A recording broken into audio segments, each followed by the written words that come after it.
Well, it's a lot of doom and gloom in the markets today, and as we just mentioned here at the top, this new forecast not painting a pretty picture. What about for luxury real estate, though? What is the realistic outcome in a market where everyone feels like the downturn is coming?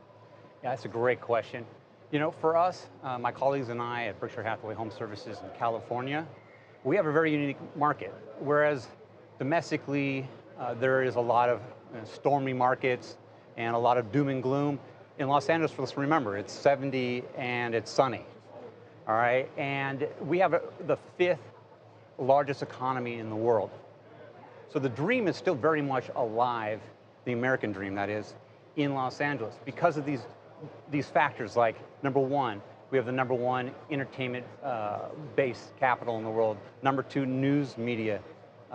We have brands like Tesla, SpaceX, other tech companies like Google and Snapchat. So the diversity, which also includes being top 5 cannabis in California. We have 2 of the 10 most important ports in the world. So we're feeding the world out of California. This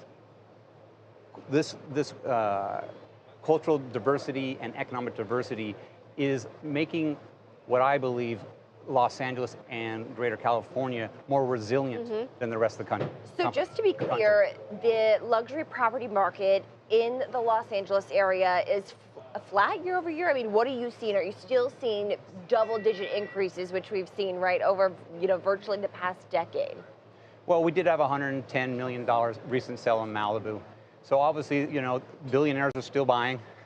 All right, there is a certain amount of inauthenticity around this ultra luxury market, because when you're talking about the ultra luxury market, which I define, or my colleagues and I would define as properties that are over 20 million, there was only, according to the multiple listing service, about 25 properties that sold last year. So the luxury market that is sustainable and what people really think about is typically between 3 million and 10 million.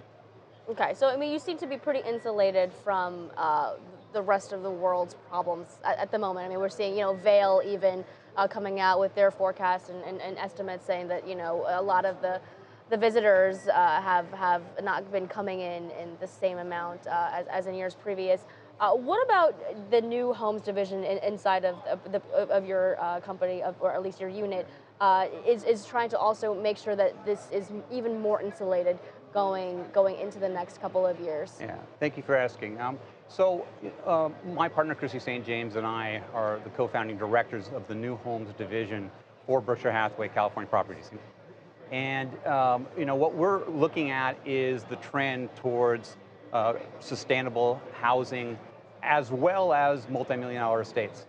So our goal is to, as a group of experts in the new construction field, is to make sure that we're providing an extraordinary service experience, and also capitalize on the fact that this isn't an emerging city the city's not getting bigger. So it's growing up, and you get that in New York City. Right. So what's the draw? I mean, why do you find that the billionaires want these luxury properties now in Los Angeles? Is it the weather? Is it the entertainment industry? I mean, what's changed? Well, we are the entertainment capital. And I mean, whether you're watching television and seeing the Kardashians, or whether you're watching a movie and somebody's walking down Rodeo, wherever you are, or it's taking place in Malibu, there is an intrigue, not just locally, nationally, but globally, where people come, depending on, people are coming at different times to live this lifestyle. And so whether they're actually in the luxury market, or whether their dream is to be in the luxury market, they're attracted to the lifestyle that is solely unique to Los Angeles. Hey, when it's 6 degrees in New York, sometimes I wonder why I don't live in Los Angeles. Yes. Come on. Markus Canter, Luxury Properties Director for Berkshire Hathaway Home Services. Thanks for joining us. My pleasure. Thank you, guys.